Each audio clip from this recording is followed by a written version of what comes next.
everyone. My name is Rose Horowitz. I'm a Pulitzer-nominated journalist and the founder of Women to Follow. Hi. Yes. I'm thrilled to host episode 31 with my incredible guest, who I'm so excited to have with us today, Captain Zita.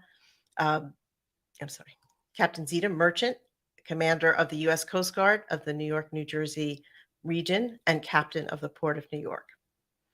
I'm honored for you to join us tonight, and we will meet Captain Merchant very shortly. Shout out to my terrific producer, Steffen Kaplan, Spin It Social on Twitter. And tonight we have Tim Sohn joining us to produce the show. So please join us on Facebook, Twitter, under Rose Horowitz 31, Women to Follow, LinkedIn, or on my YouTube channel. It'd be great if you subscribe. And tell us where you're watching from. We'd love to hear from you. Let us know if you have any questions for Captain Merchant. And let's start getting to the captain. Here's more about her. She is the first African American commander of the U.S. Coast Guard's Sector New York. It is the Coast Guard's largest and most consequential field command on the East Coast for security. Merchant, who was appointed in 2021, is only the second woman to serve in this role. She wears many hats in her position, and I will be asking her about that. She has a doctorate in business administration and 2 master's degrees. She was the National Security Fellow at Harvard University's Belfer Center for Science and International Affairs and a Massachusetts Institute of Technology, XX1 National Security and Foreign Affairs Fellow. She's been honored with many awards, including the 2023 Conference of Minority Transportation Officials Woman Who Moved the Nation Award. So let's welcome Captain Merchant. Hello. Hello. It's a pleasure to be with you, Rose. Thank you so much for making time in your crazy schedule to be with us. And I guess I'm lucky there's no disaster, right? Well, at the Port of New York right now. I'm knocking on wood right now as you mentioned that, but yes, I'm lucky, but the phone could ring at any particular time. So if it does, just excuse me. I told them I'll be a little busy, but that's one great thing about what it is that we do. It is 24/7, and it's operation that we proudly do here in New York and New Jersey. Mm-hmm. Okay. Well, tell us, you wear many hats. So tell us a little bit about them so we can try to get a sense of the scope of what you do. Yeah. And so, and just to kind of touch bases, you said a couple great things, but I've been in this position for 2 years now. And one of the titles that people are most familiar with is commander of U.S. Coast Guard Sector New York. But that is overseeing a multitude of units that falls under me. I have about 1,000 people that covers the area up past Troy, New York, about 20 miles past Troy, New York, and south all the way to a little south of Sandy Hook, northern New Jersey. So that's where my area of responsibility ends. But within that, I do wear several hats, and one of the most popular ones is Captain of the Port. Captain of the Port, I oversee all safety and security, maritime issues for that area. But also within that, I'm also responsible for search and rescue. And so another hat is the search and rescue coordinator. So any type of rescue that has to happen within my area of jurisdiction, it's either executed by the Coast Guard or overseen by the Coast Guard with one of our many partners that we have at the local, state, or federal level may help us in that search and rescue mission. Even today, one of the hats that I executed was our Federal Maritime Security Coordinator. So any type of security incident that happens within a maritime domain, I'm also responsible for. And that is a hat I get a chance to execute often. Well, not as often as anyone would like, which is a good thing. Whenever we have to have a security incident, that's what we don't want to happen within the port. But I wear that hat a lot preparing for those incidents. So, like Hmm. a major exercise today where we had all of our partners, over 200 participants, in practicing and exercising our resources and our capabilities. Another hat that I wear is Federal On Scene Coordinator, and that's specifically looking at what we do on the water from an environmental perspective. So, any Hmm. in the water, any type of chemicals in the water, we are responsible for overseeing the cleanup of that. And that is an area that we exercise here in the New York and New Jersey area, but a lot of people around the nation or even around the world. They may be familiar with Exxon Valdez or Deepwater Horizon. Those were major oil spill incidents in which you had the Coast Guard overseeing the cleanup. And so that Hmm. is the same thing that I would do here if we had any particular incident. So that's just the example of some of the different hats that I get a chance to wear. And one of the one that's I guess nearest and dearest to my heart, because it's how I came up in the Coast Guard, is as a Marine inspector, and that's exercising our marine inspections and overseeing all commercial operations within the port when it comes to vessels. And so, if you go on What the what is that? vessel, What does that mean in terms of like, so so we can yes, understand what that means? yes, totally understand. So this is officer in charge of marine inspections, and that's the title as far as OCMI. But any commercial vessel, and when I say commercial, any type of funds being transferred or cargo being transferred, any type of vessel has to have oversight, and the Coast Guard regulates those vessels. So they have oversight of the Coast Guard, and we regulate them from an inspection standpoint. So if you go on a vessel that's a commercial vessel, just say one of the be it one of the passenger vessels that you get a chance to get underway, the ferry to go and see the Statue of Liberty, what you'll see on that vessel is the certificate of inspection, and Hmm. that is a certificate that is given to that vessel, or actually given to that vessel after it goes a strict inspection regimen through our marine inspectors here in the Coast Guard. And so that is another hat that I wear and I exercise with over a jurisdiction of all the vessels that operate, and specifically commercial vessels in within my area of responsibility in New York and New Jersey. So it keeps us busy at any point in time of those things and of the missions that we execute in New York and New Jersey. All of our statutory missions in the Coast Guard. So everything from law enforcement to search and rescue to ice breaking up the Hudson. Uh-huh. If we have a ice season, we had a pretty mild one this past winter. But Hmm. if we have a winter that is pretty harsh and we get ice, we are responsible for the movement of vessels up the Hudson through our area of responsibility, making sure that this region, the Northeast region, is getting the home heating oil and the fuel that they need. And all of that is moved through barges, which we have to make sure we break the ice, open up the waterway to allow them to navigate up the Hudson and beyond. When I was just recently at on the Hudson in Hudson, New York, and you see a lot of barges move through there. Um, it's exciting to see. And do you also do, long ago I was a maritime reporter, and Mm. one of the things the Coast Guard did when it was under the Department of Transportation, and I'm sure it does it now, but was to check that the cargo coming in is the cargo that it says, and Mhm. that it's not any, counterfeit goods or drugs, illicit drugs. Is that? Yeah. Yes, Mhm. that's still part of our responsibility, kind Mhm. of capping the port. Also, from an inspection standpoint, But what's so unique and what I love about New York and New Jersey and the port that we have here, as you mentioned, it's the most consequential. And I say it's the most consequential because at any point in time, we are the busiest. We have the largest volume of cargo coming into the port.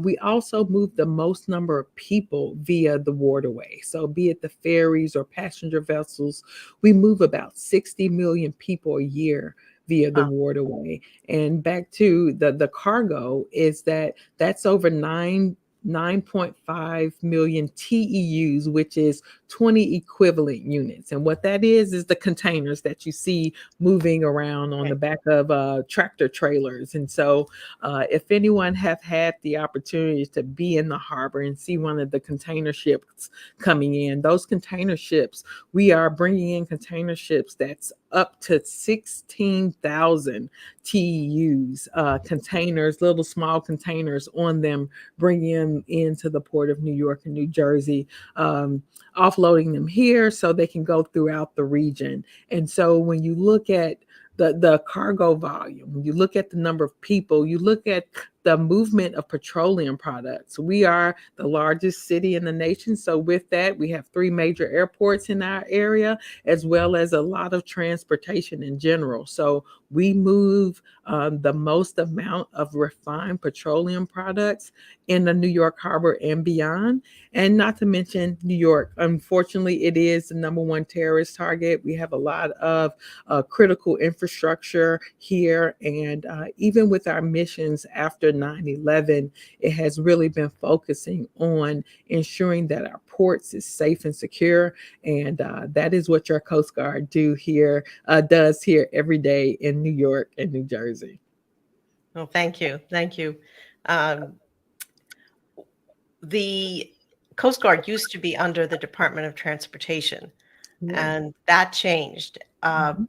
in 9/11 when 9/11 happened, and it became part of Homeland Security. Yeah.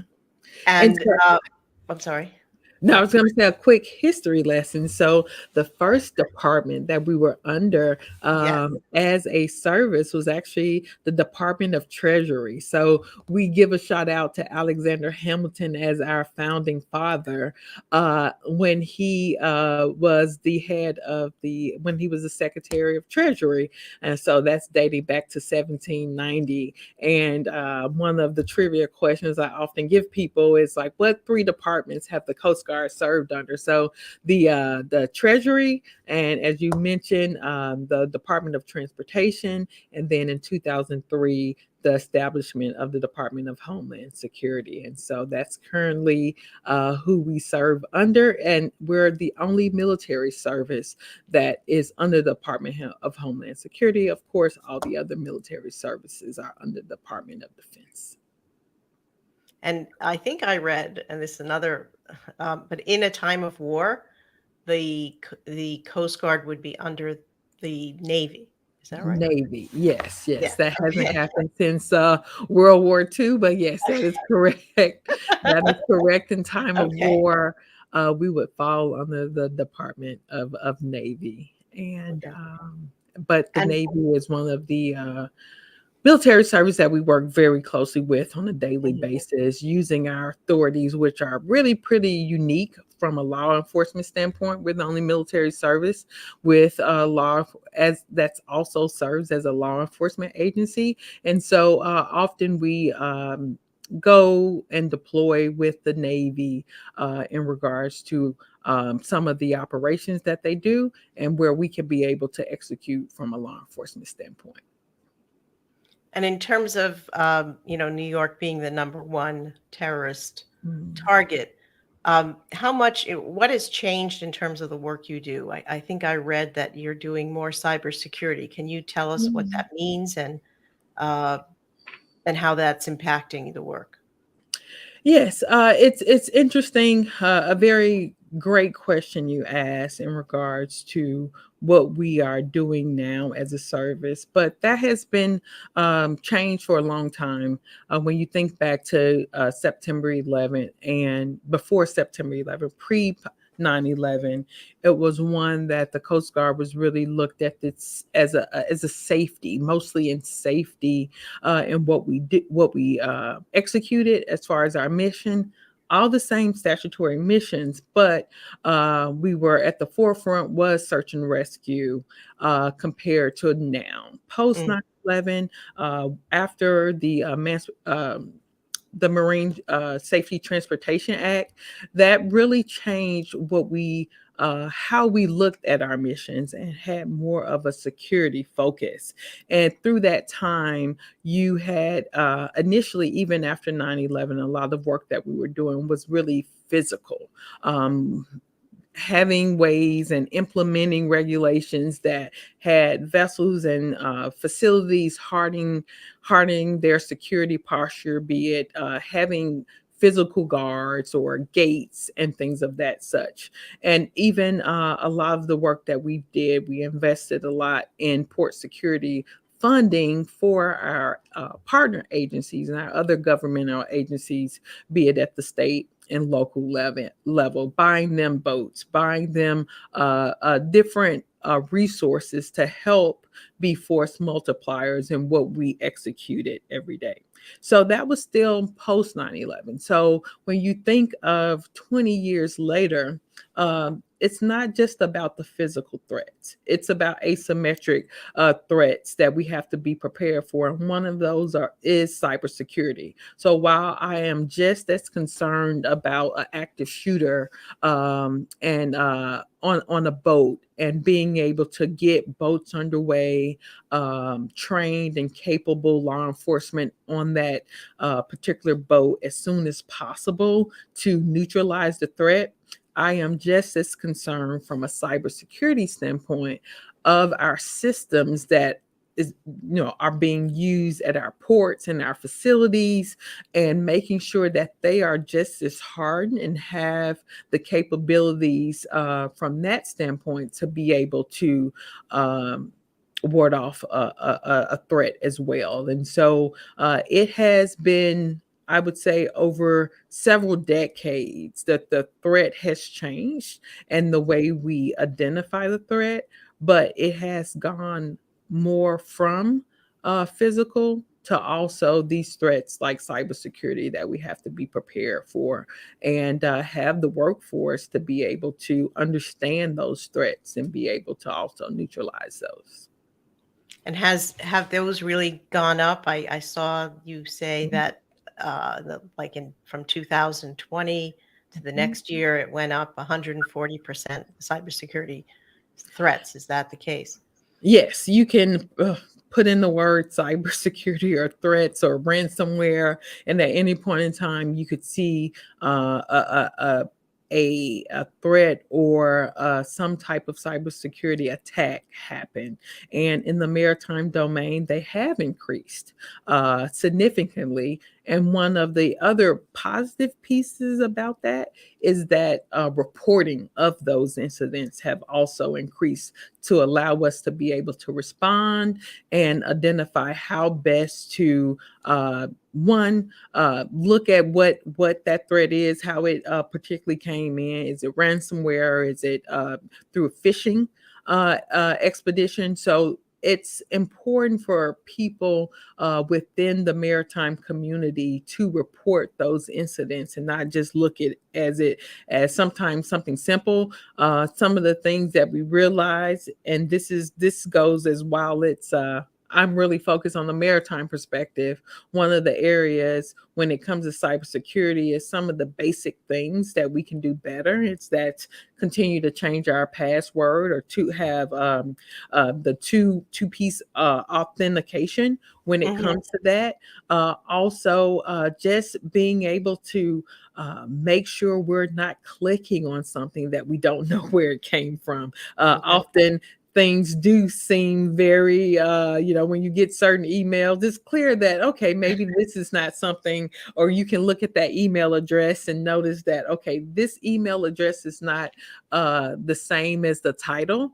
And so it's simple things like that that we can be aware of. We can prevent some cybersecurity attacks, and that is often what we see happening even in the maritime domain. Mhm. They are not hardening their systems. They're not doing software updates, or they're clicking on something that they shouldn't have clicked on. And that is allowing the enemy to get in. Once you click, you're just opening up your systems Yeah.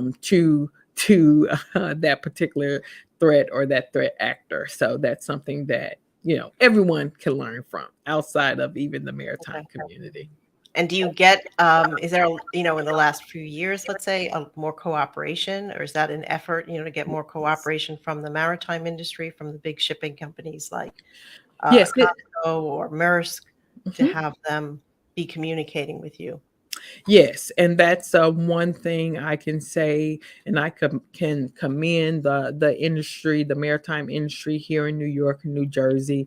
They have come to the table, and we have we've really, um, yeah, we've really come leaps and bounds from where we Yeah. were over the last couple years, because everyone is bringing their resources to bear. While they may have interest in protecting their company, they know if they share certain pieces about different threats that may have come to them, that we are hardening the region. And so that has been one of my top priorities when it comes to cybersecurity in the maritime domain. And through the Area Maritime Security Committee, which I oversee, we have really put together a subcommittee that is a cross section of all different sectors. So it's not just the maritime sector. We have universities that have come to the table that are offering degrees in cybersecurity. They're a part of my advisory committee. Also, people in the financial sector. So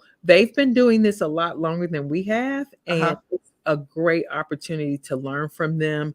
And what we've really tried to focus on more recently was having national level cybersecurity exercises to say, basically, if this happened, how do we respond? And Mhm. those have been extremely successful with bringing different people in from all across the nation. And even I had the opportunity to do some focus on cybersecurity in the maritime domain with UK as well. And we're all focused on the same thing. And if we can work together, that's when, with that collaboration, we can get a lot more done a lot faster.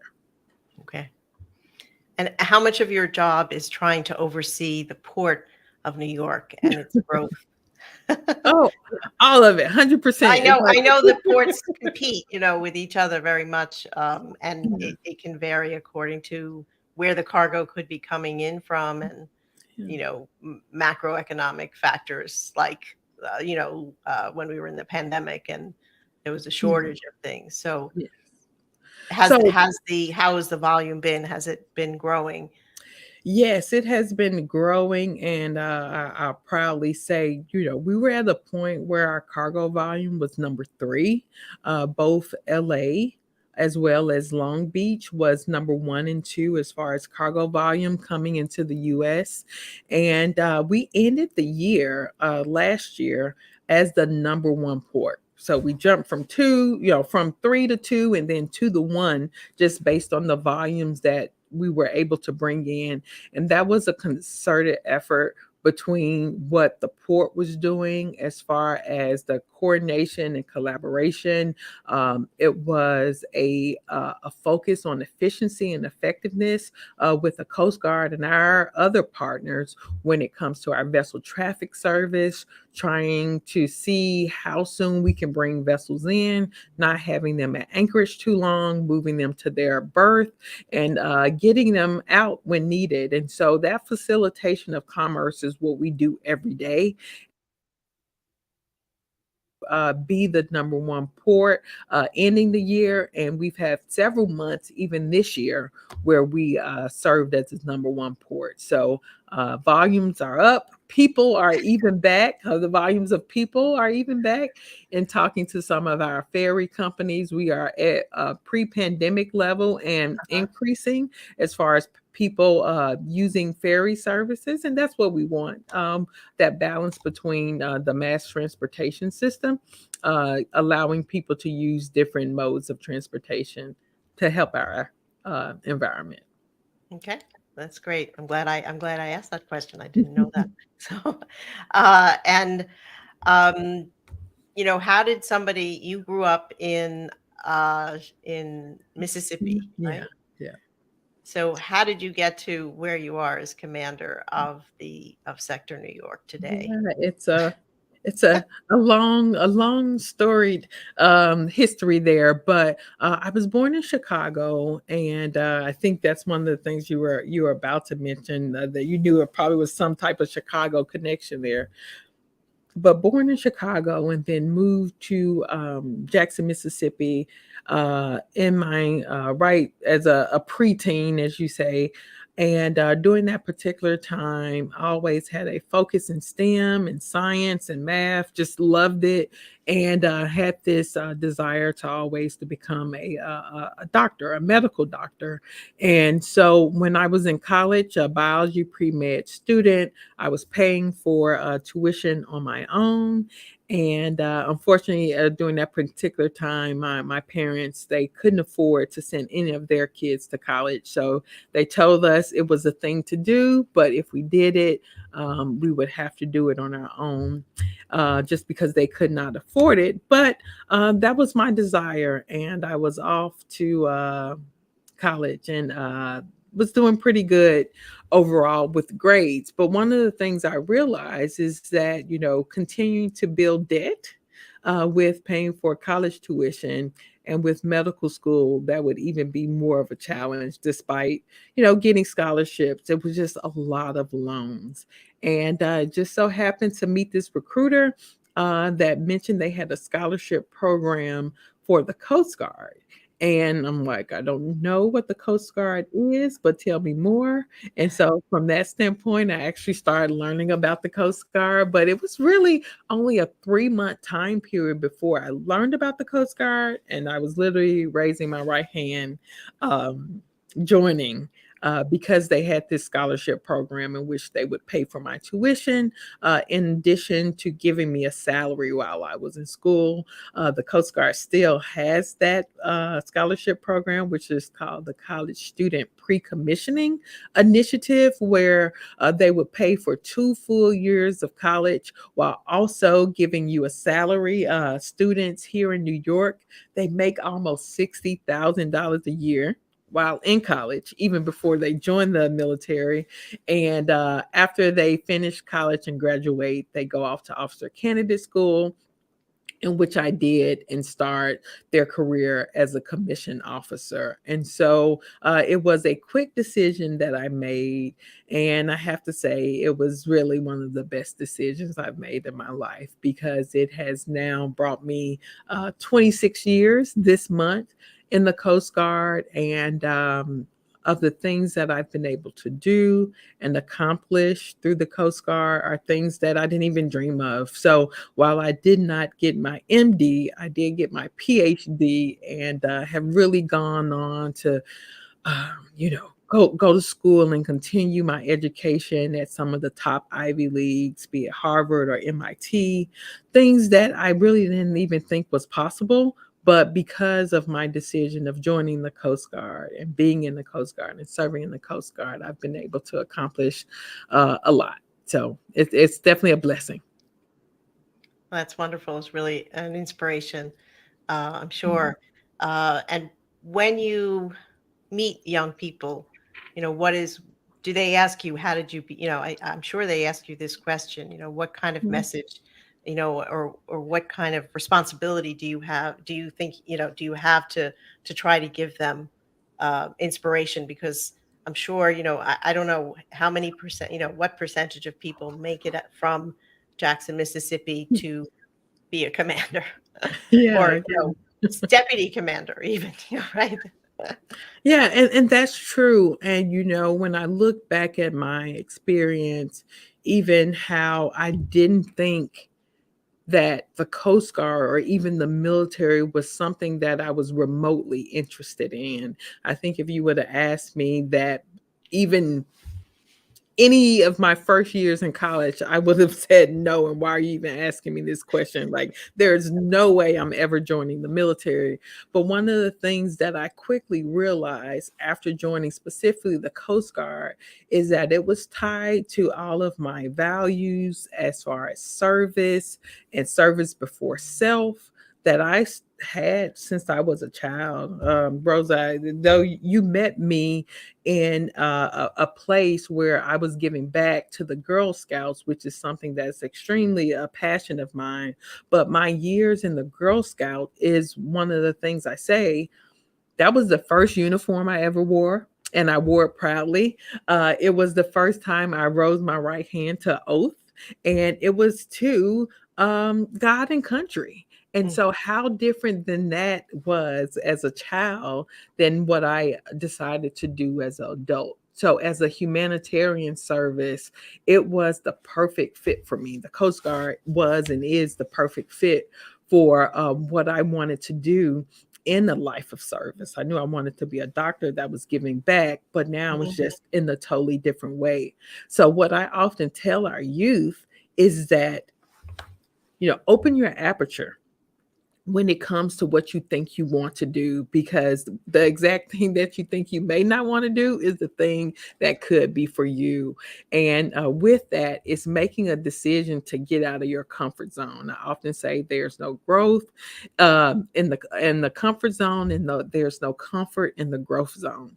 And everything that I've done in the Coast Guard has taken me out of my comfort zone. But with that, it has been amazing growth of all the things that I mentioned, or even you mentioned, from having an opportunity to continue my education when I didn't even think that I could pay.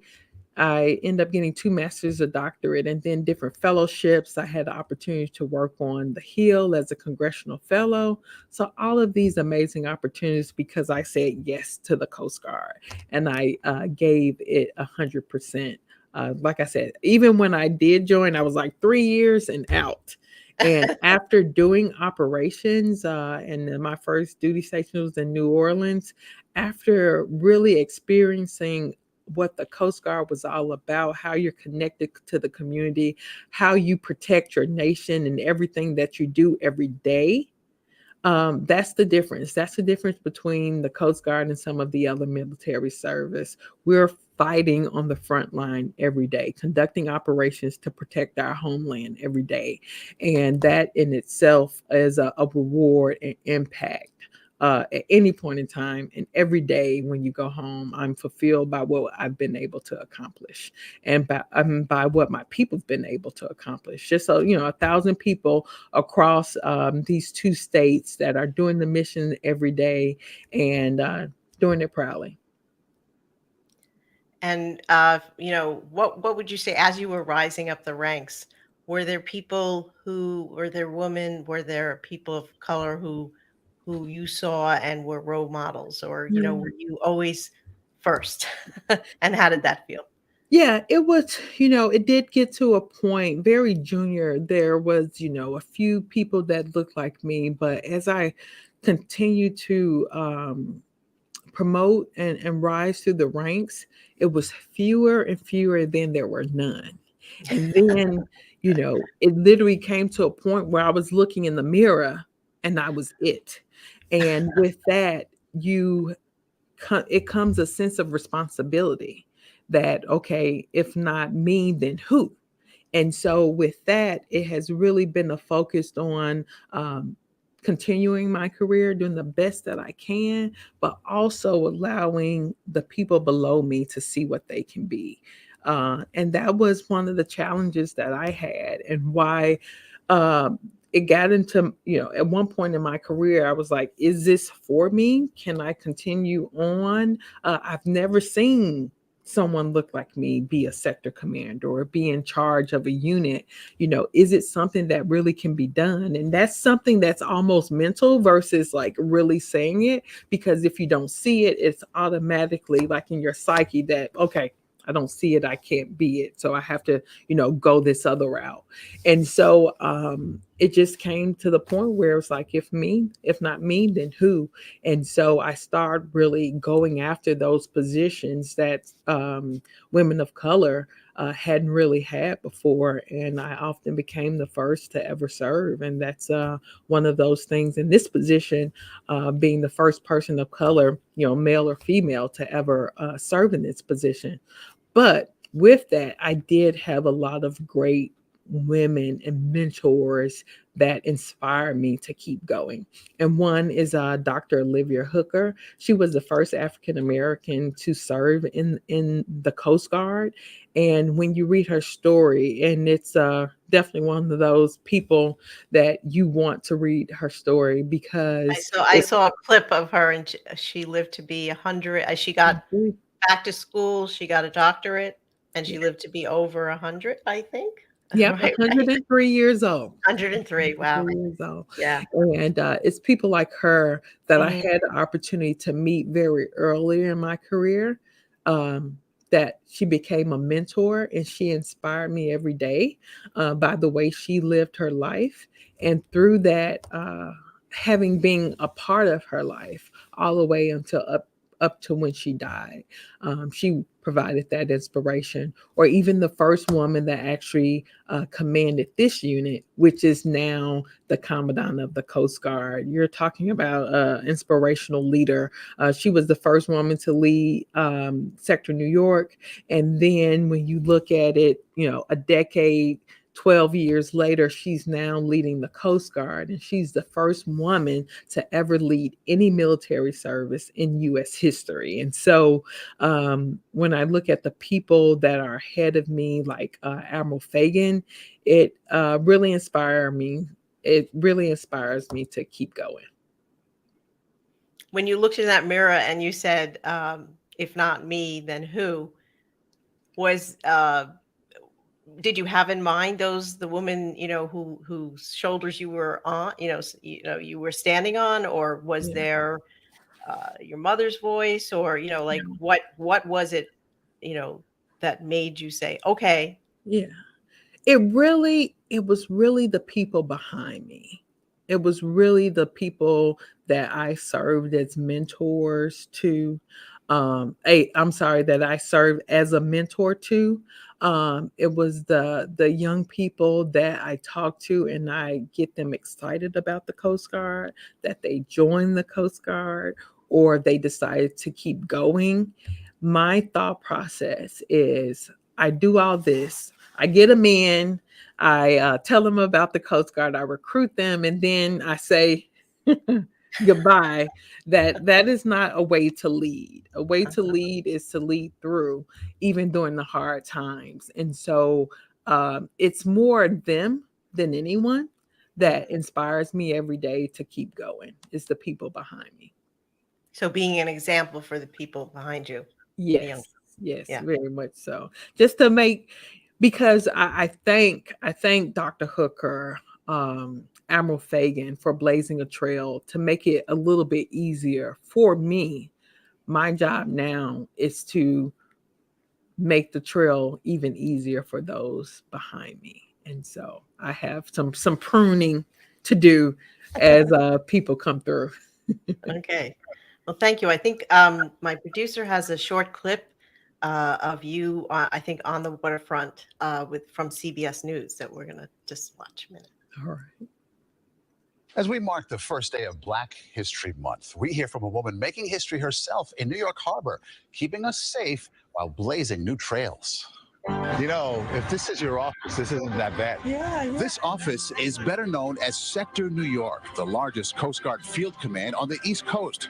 And we're on board a 45-foot response boat with the boss, the commander here, U.S. Coast Guard Captain Zita Merchant. Just to be in this position is just a historic for me and historic for the Coast Guard. Just being the first minority to be the captain of the port of New York, it's humbling. Not to mention challenging. hectic and exhilarating.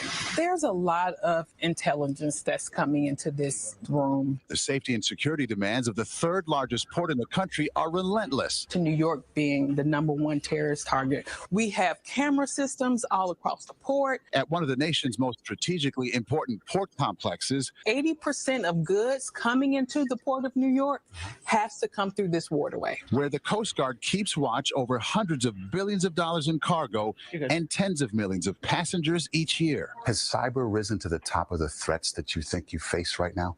Yes. In 2020, it was reported that cyber threats in the maritime community had increased over 400%. Give me a big picture here, the sector of New York. So Sector New York consists of a little over 900 people and a lot of subunits. Our area responsibility is 11,000 square miles. Okay, thank you. Yeah.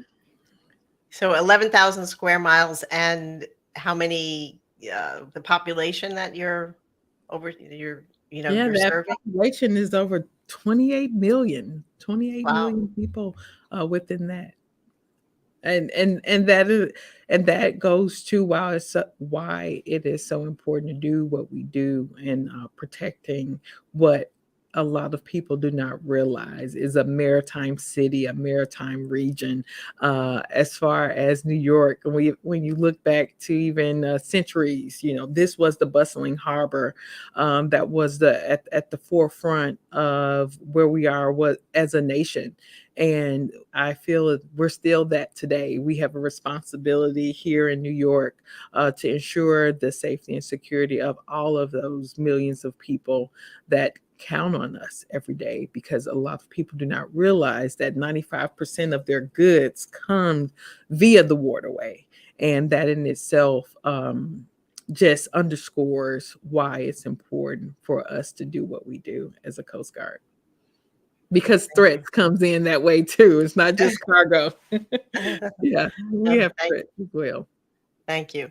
So I usually ask people, who are their woman to follow, and I think you've given us your answer, but I think we have a card for one of them. So yes, Dr. Olivia Hooker. Yes, who you Dr. talked about. Yes, I challenge people just to Google her name. She was, again, one of the first African Americans to serve in the military during World War II. And she blazed a trail for so many others to come after her, not only just in the Coast Guard, but also in the Navy. And what she was able to do during her time period, even before the Coast Guard, she was one of the survivors from the Tulsa race riots. And so her journey from then, that as a child, to being a trailblazer, to go on to be just a amazing figure in the community as a psychologist, continuing to give back, continuing to serve to the age of 103. She continued to serve all the way up until then. And so she was a truly blessing, and I was honored to have her as a mentor. It's wonderful. It's rare when you find somebody like that, so very happy you did. Yeah. Will we see you as head of the as one of the Coast Guard someday? Because you're now the first African American to lead the to be commander of Sector New York. Yeah. You're We'll Linda see if Fagan. there's any other firsts out there. I don't know. I'm sure whatever I do next, I probably will be the first. But it's as I think even our vice president said, it's not about being the first. It's about not being the last. And it goes back to why I do what I do, to make it easier for those to come behind me. And I want to get us out of the business of first this, first that, while it's important to highlight and show that we still have trailblazers and barrier breakers. It's about just having a critical mass where everything is across the board, fair and equitable, to allow people of color, women, in all fields. And I know it's a challenge in male dominated fields like the military or even the maritime community, but that's why I do what I do. So people can see that this is something that they can be a part of. They see it as an avenue for a career and a long career, because I didn't. And it just goes to show you that, I'm still doing it 26 years later. So, and it's still fun. That's awesome. Very wise words, and something I will always keep with me. And so happy to have you here and honored. Um, just to conclude, is there anyone, if you were speaking before the Girl Scouts now and they said, what can we do to be you? Mm. Right. What they could do, well, one, I'll tell them I want them to be themselves. And with that, the world is their oyster. And if they continue to look at opportunities outside of what they think they may want to do, it really, the sky is the limit. And so I can't reiterate enough. We have to encourage our youth to get out of their comfort zone and go and take advantage of all the different opportunities available to them. And when they get out of their comfort zone, that is truly where growth happens. And that's where I want to see them. So, yeah. So challenge themselves and get out of their Okay. comfort zone. Important advice, and you're showing them the way to do it. So thank you so much, Captain, and I look forward to reading more about you and seeing what you do next. and I hope you won't be the first next time. Right. Well, thank you. Thank you for this opportunity, Rose. It was definitely a pleasure speaking with you, and I look forward to seeing you out there as well. Okay, thank you so much. And for everybody here, thank you so much for joining. And I'll be back with another episode of Woman to Follow soon. And please follow me on my YouTube channel. It always is great when I get more followers. And also, I have a website, Woman to Follow. So thank you, everyone, for listening. Great to be here, and have a wonderful evening. Thank you.